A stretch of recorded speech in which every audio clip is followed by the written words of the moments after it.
Alright, I got that big ass light bar. I'm gonna put it across the top of that windshield. I went and ordered the brackets. But the bad thing is the brackets are for a 50-inch. That light bar is, it's actually 50 and 5/16 from outside edge to outside edge with the brackets.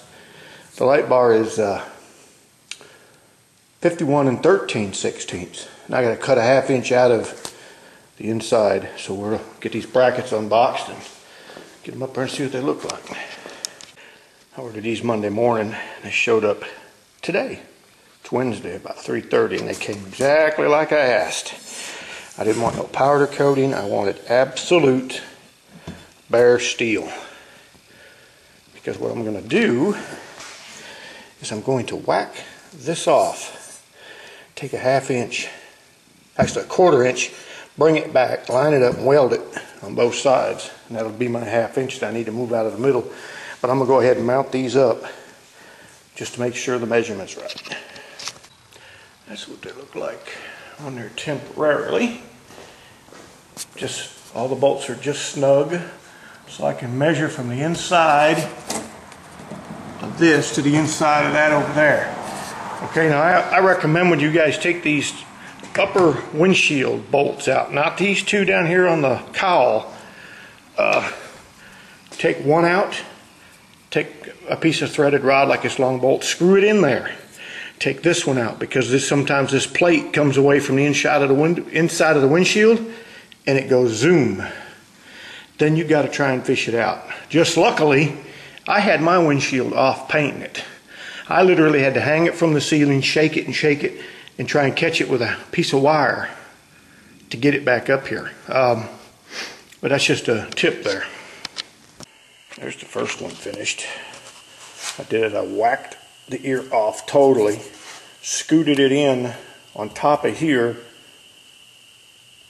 the width of this and about a 1/2.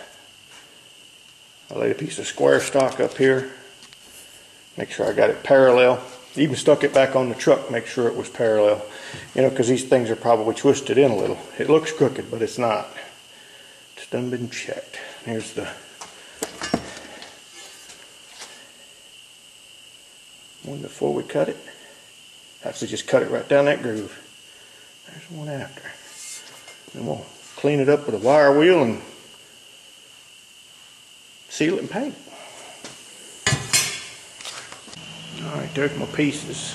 Hanging up, welded, ground down, stripped, sanded again, wiped down with lacquer thinner, then wiped down with rubbing alcohol. We're going to put some high build on here to fill in all the gouges. Alright, there's about 3 coats of high build, 2 coats on the inside and 3 on the outside because I'm going to wet sand it all down with 400 to make it smooth and fill in all the scratches. Alright, there's the first tack coat.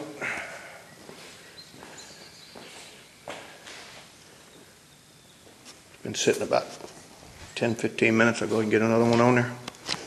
Alright, I got those coated, 3 coats of paint, and then I fogged the coat over them, make the metal flake and stuff stand up.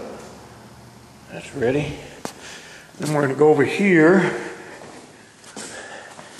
and put some of my $68 a gallon clear on here. And it's clear. That's why I use this junk. The other stuff I had was yellow. And I mean, it looked like freaking watered down piss. I don't have an old gallon of it anywhere here. I don't know where it's at. But anyways, I'm going to put probably 3 coats of this on there. I won't thin it out. I'm going to put it straight on. And then we'll go from there. Alrighty, there they are painted.